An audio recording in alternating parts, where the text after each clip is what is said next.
You are listening to Fantha Tracks. Because of the following special program, Wonder Woman and the Incredible Hulk will not be presented this evening.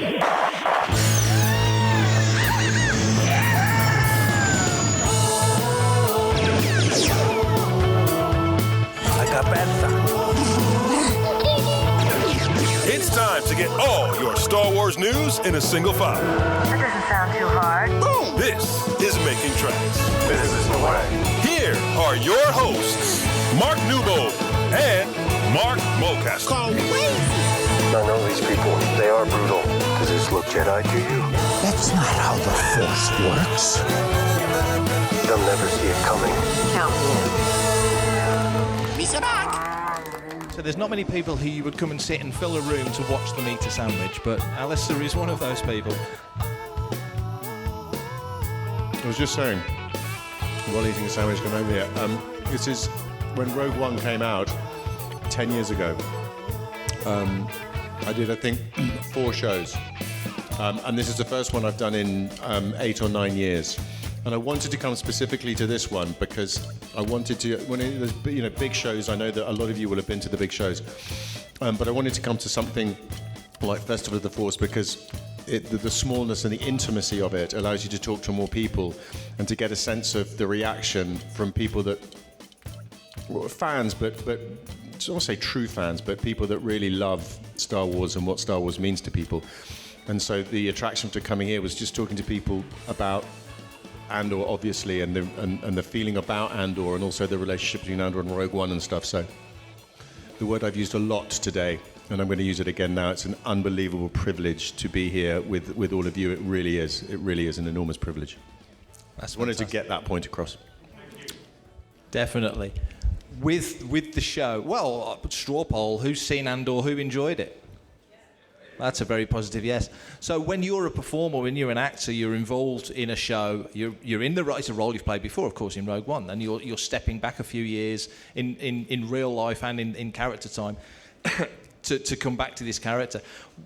When you're doing it, when you're on set, what's your sense? You know this is a big deal. Andor Season 1's already come out, and you're making a Season 2. Rogue One's beloved in and amongst the fandom.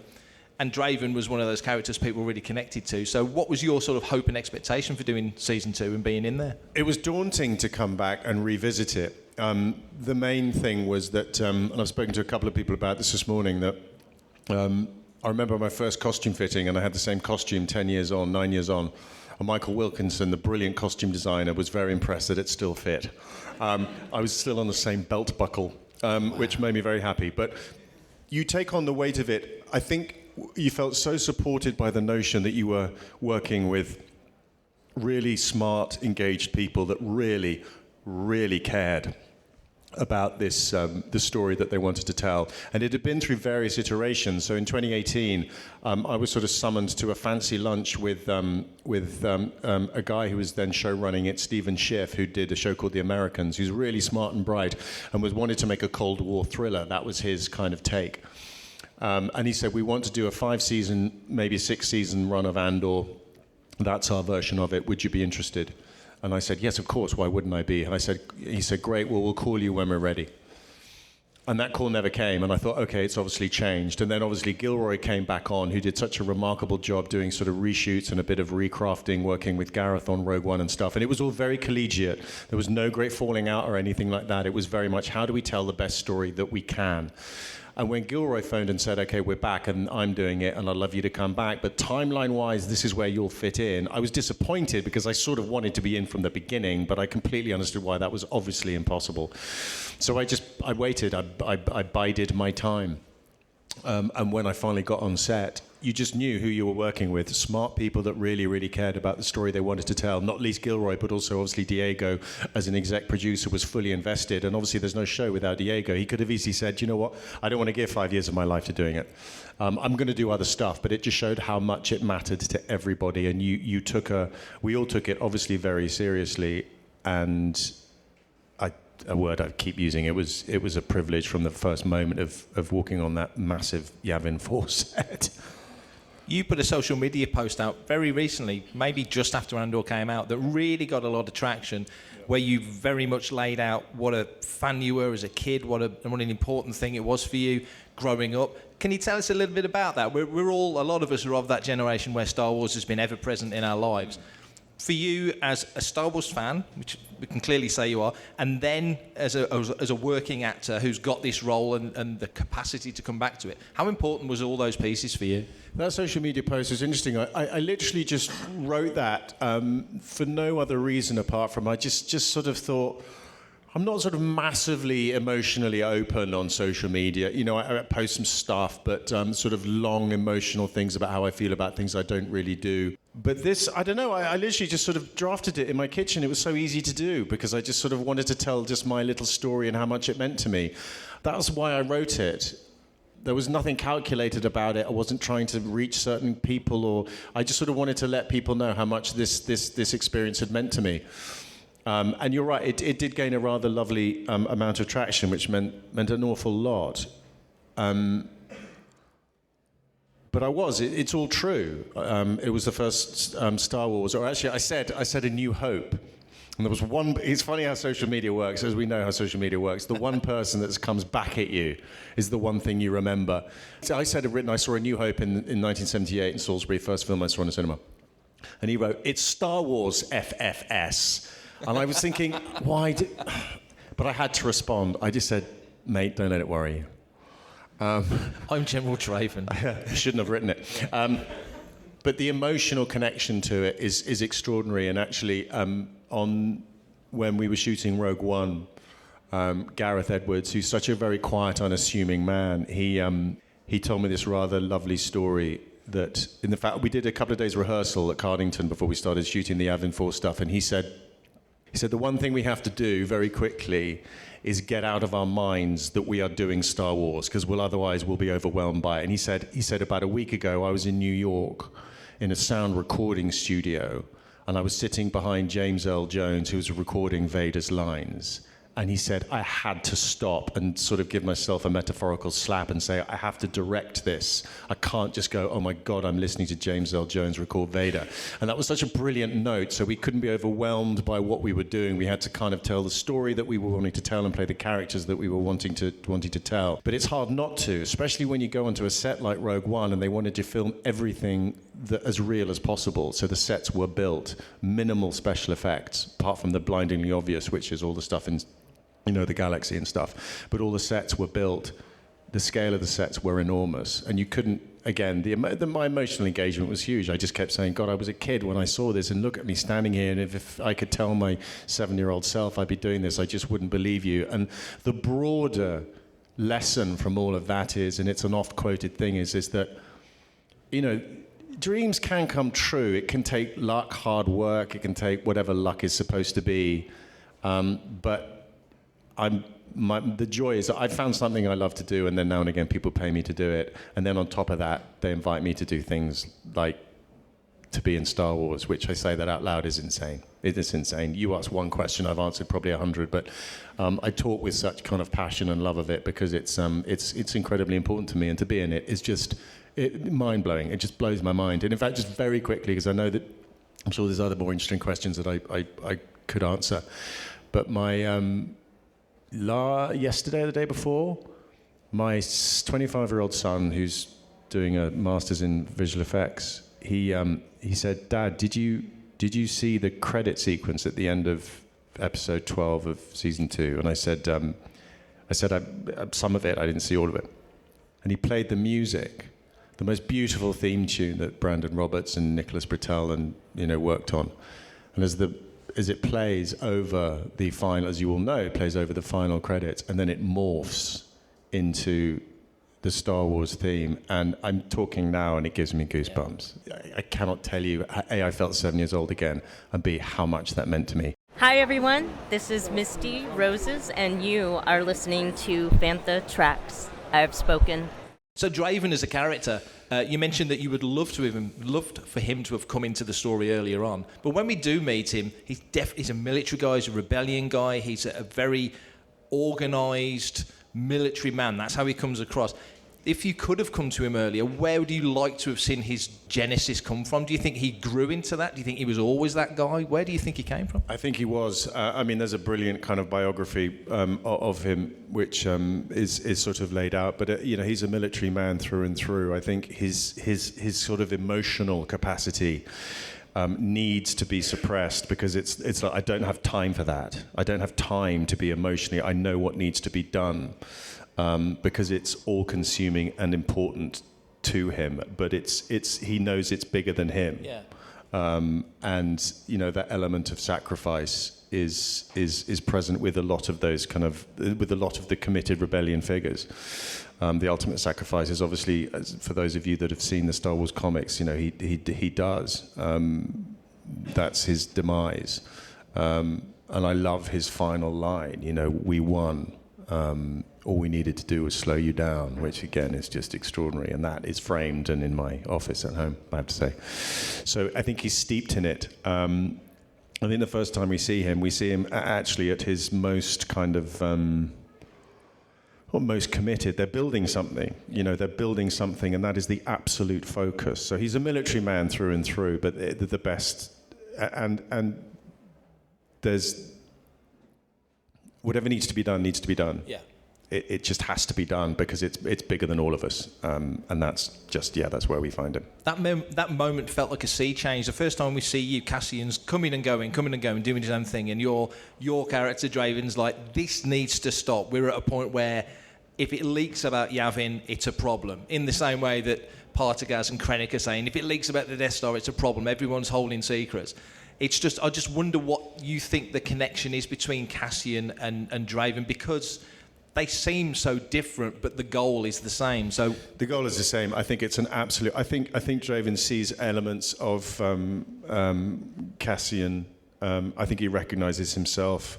I think if you could write a parallel biography, you could imagine that. While I think Draven has to control the chain of command and protect the chain of command, I think he recognizes the journey that Cassian's been on, and the absolute focus and single-mindedness that Cassian has, and that's what he recognizes and admires in Cassian. It's not how he would do things, because he knows the chain of command is all, otherwise chaos will reign. But equally, he recognizes that single-mindedness, and God knows he admires it, and he knows what Cassian can achieve as long as he can just. I think probably every sort of military, every battalion has one of those people, and it's like, well, who do you want standing next to you in battle? And the first person that Draven would choose would be Cassian. It just would, but he doesn't quite compute the chain of command issues that Cassian has and always has had. But he there's no question he admires him, but it's a hard thing, and he trusts him. He trusts his judgment, mostly. For everything in one location, daily news, reviews, interviews, podcasts, video, and social media feeds, bookmark FanthaTracks.com for Star Wars news 24/7, 365.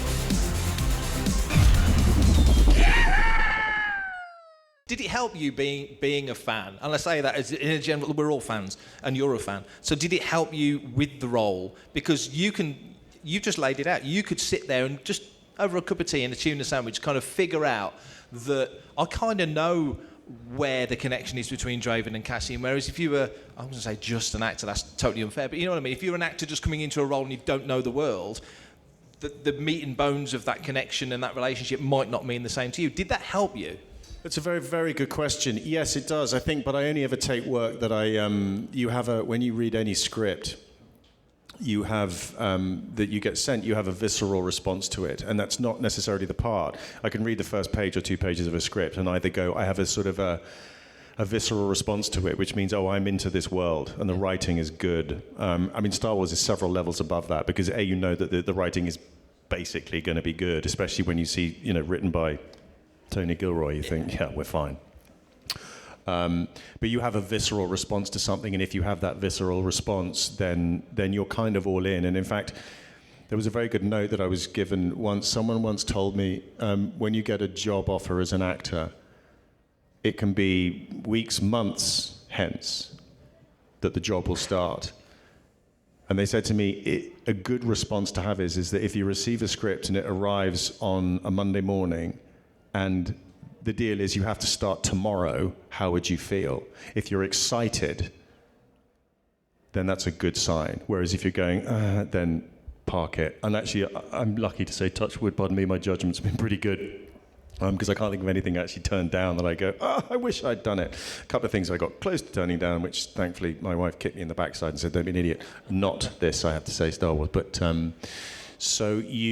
but once you agree to do something, it's like a lesson I give my kids that I've got twin sons, they're 22. They're about to go into the world of filmmaking, but from behind the camera.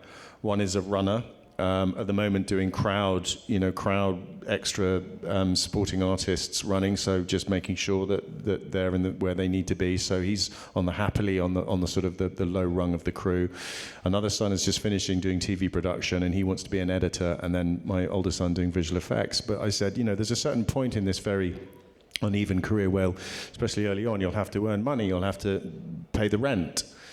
You can all have a passion, and the dream is to find a job that fulfills your passion and you get paid for it. That's the absolute dream, and I'm in a privileged position to have found that. But I say to them, if you're going to be a waiter and wait tables or work in a bar in a pub and serve pints or whatever, do it to the best of your ability, because one, you'll enjoy it more, and secondly, opportunity from that will come, and also you'll just be happier doing it. Find a way to enjoy it, and also you'll get paid and you'll pay the rent.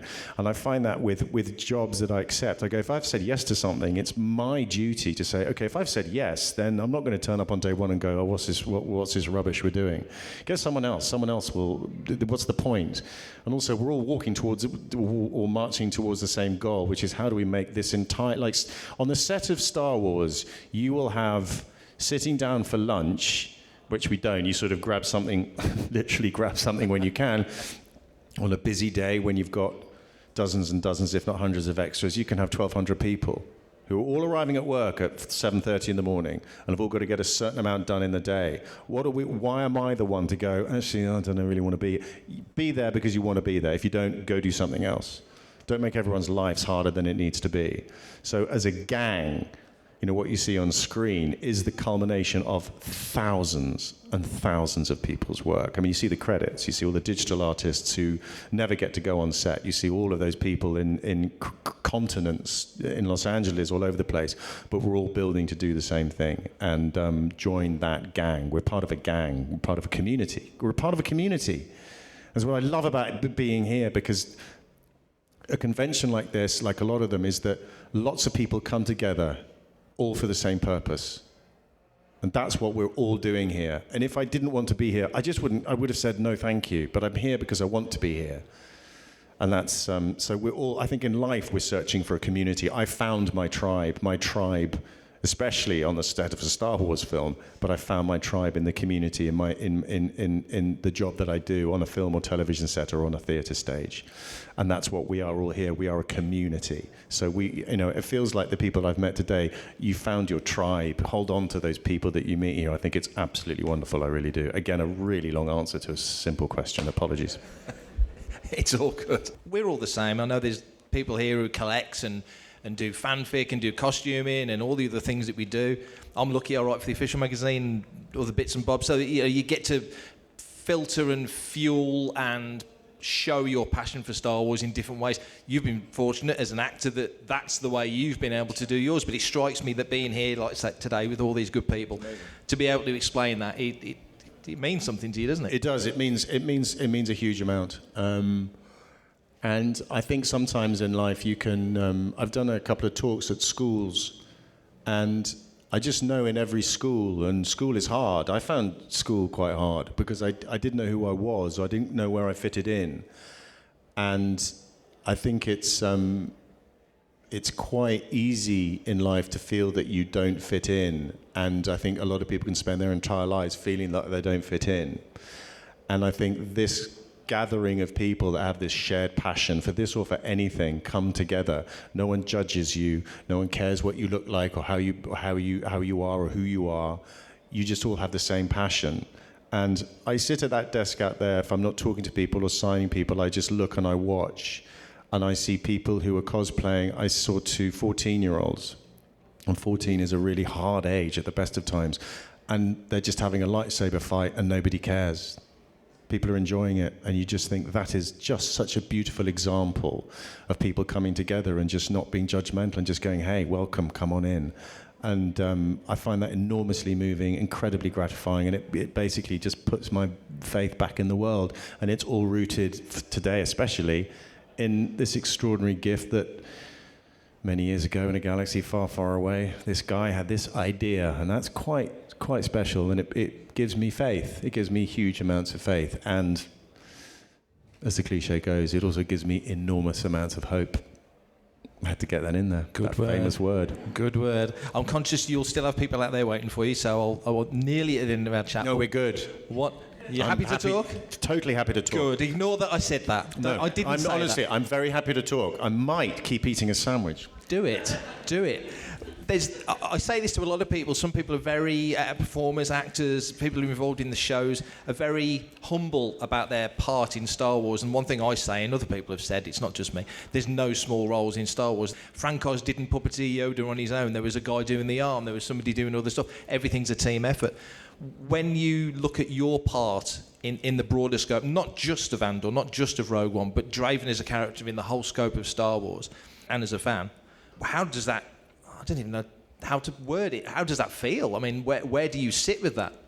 Well, when someone sent me through that, the comic of his ultimate demise, it just, someone somewhere just drew my face. So it's not as though I've taken a character from a novel and made it mine. This character was built and invented. And then to have it committed to not only obviously film, but that's me. And then to have it drawn, and that he's my guy. I mean, he's my guy. We are each other, which is a really sort of strange, weird, and wonderful thought. And that's common when you're an actor. I mean, obviously I've played parts that no one else has played before, and that's great because they're new characters. But this is something very different because the character exists outside what we've made in terms of his biographical history. Now, when you're an actor and you're doing a show, you invent your own backstory that helps you play the part. So, I don't know, when I played the headmaster in Sex Education, I sort of had my own backstory that's not talked about in the show, but it just helped me invent the character as he was in the show and the decisions that he made and all of those kind of things. But that's, for me, it's in my notebook.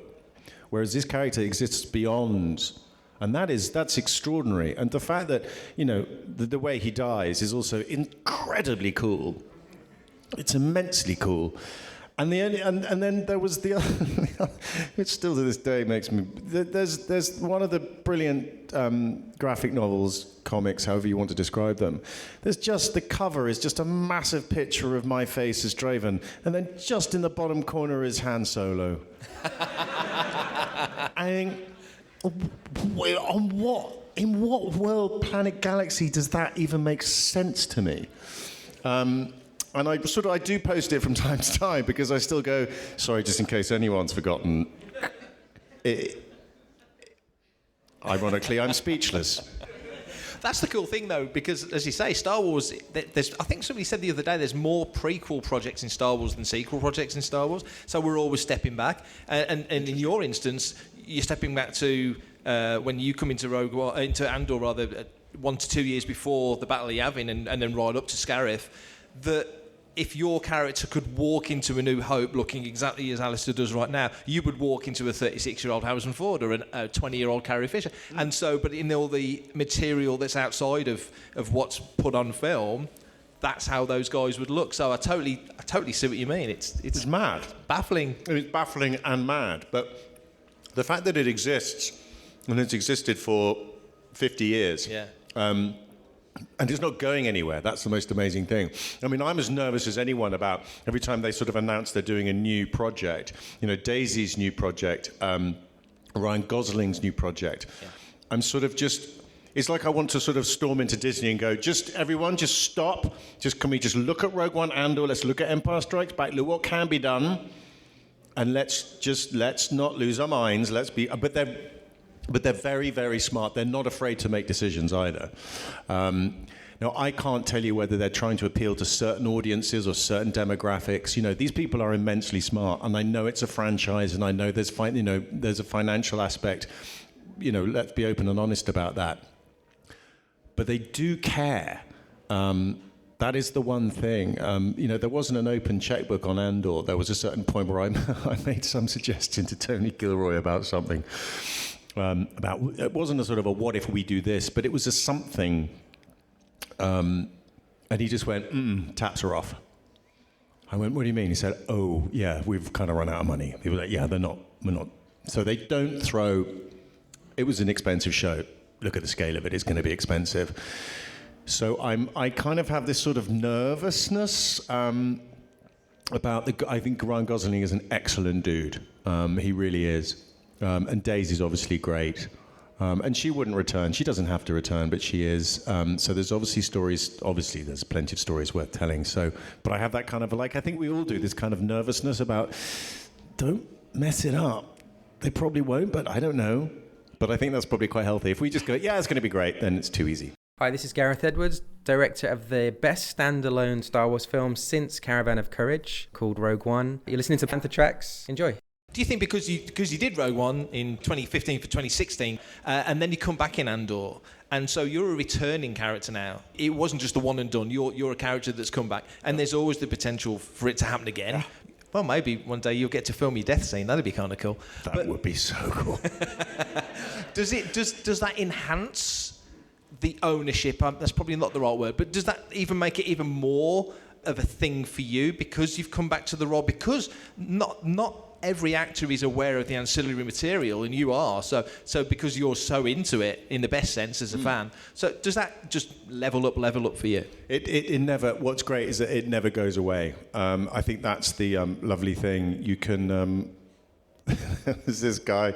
I was in a supermarket the other day. And this guy, and what's also so cool about the kind of Star Wars fandom, it's such a cool, and I don't mean in a hip way, I mean cool as in just like, there's something very kind of wonderfully sometimes reserved about it. Whereas other shows I've done are much more sort of front foot, where I was in Sainsbury's, and this person walked past me, and I was putting up washing powder or something in my basket, and he just came back, he literally just reversed and just went, Andor. And I just went, it's like this kind of really vast yet exclusive club, and not one of those awful exclusive clubs that people aren't allowed to be in. Exclusive is the wrong word. It's a very inclusive club, but it's constantly expanding and morphing and changing. And I also love, in a way, that there's other actors that don't know yet because they haven't either auditioned or been asked or whatever, that will be in Daisy's new film and be in Ryan's film and whatever other projects they've got bubbling that don't know it yet. And I sort of want to be on the kind of the star chamber that go, please do come and sit down. This is what your life's going to be like in the best way. And it's not about fame, fortune, or any of that kind of stuff. You are just about to join something which you're going to share with. And it's absolutely the other thing. It's a bit like being in a football team in the sense that it's not about them and us. As in, this divide between us doesn't exist. It is about this. It's all in the service of the people that love the stories being told. Otherwise, why tell the story? This feels like a gulf, and it isn't at all. And I'm the one holding the microphone, and I'm the one yabbering about it. But you talk about it just as much as, if not more than I do, to each other, to other people. It's a shared experience, and if we look for anything in life, it's a shared experience, and that's what we all share. So we all share it. We are all custodians of this thing. It's not just those of us that make it and be in it. We all share it because opinions, thoughts, and you love it. So I cannot. You know this, and I know you know this, but I cannot describe to you how important it is. And fandom seems a very kind of, I'm going to use the word nebulous without really knowing what it means, but the fandom is never considered a sort of a thing that's over there. It's very much part of the storytelling. And it doesn't exist without the people that love it. Because if no one loved it and watched it and enjoyed it and talked about it, why do it? It wouldn't be made. So there's a desire to keep this beautiful bus moving. And there's something inherently extraordinary about that. I know what is so amazing is we all know that famous Alec Guinness thing going, I'm doing this kind of weird space thing, it'll never work. Well, go figure. And then the check turned up. Yeah, and then the deal that he made. I'll take a slice of the profits rather than a flat fee. Yeah, they learnt that one pretty quickly, but it's a shared experience, and we are all part of the same family. There's no question about that.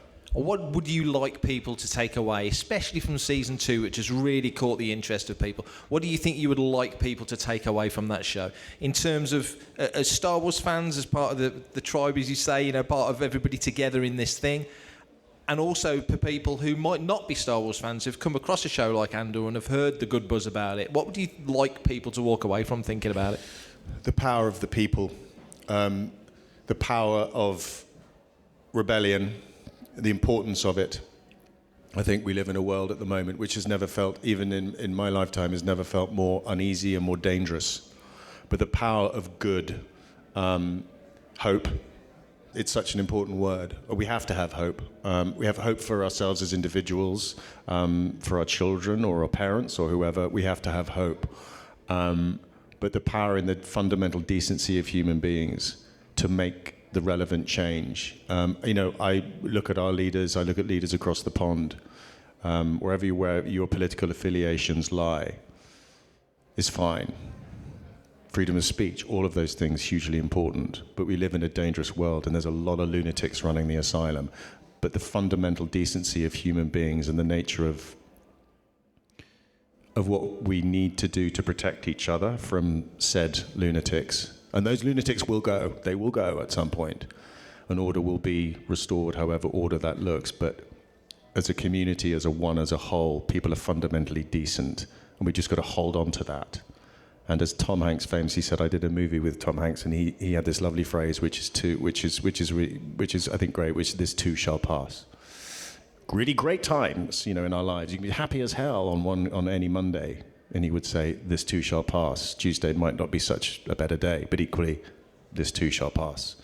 So we've just got to cling on, and hope is just hope. We have to. And rebellions are built on hope, and that's such a, you know, we can chuckle at that, but it's true. Healthy rebellions are built on hope, and hope is something we must have. So, yeah, power to the good people rather than the bad ones out there.